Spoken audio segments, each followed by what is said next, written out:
Welcome to the Tech Egg. Don't get scrambled. Enjoy the video. You start by preparing the phone. Make sure your Samsung A15 system and camera app are updated and you have available storage. Then open the camera app in photo mode and locate the motion photo icon, a small flower or motion label. Tap it to enable live capture. Once enabled, the camera will record a short segment before and after each shot to create a live effect. Make sure to hold steady and use autofocus. This prevents blur and preserves motion detail. Now capture the live shot. Frame your subject, tap the shutter, and keep your hands steady for 1 to 2 seconds so the motion photo records smoothly.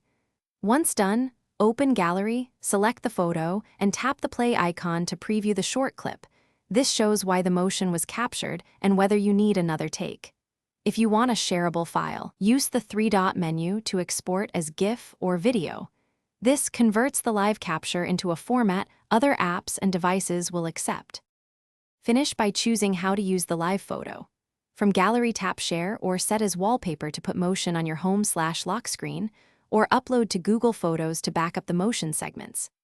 If something goes wrong, motion photo icon missing or not recording, make sure camera permissions are allowed, update the camera app, clear the camera cache and data, and restart the phone. If that fails, reinstall updates or contact Samsung support for a software-specific fix. Thanks for watching. Consider subscribing if I helped unscramble your problems.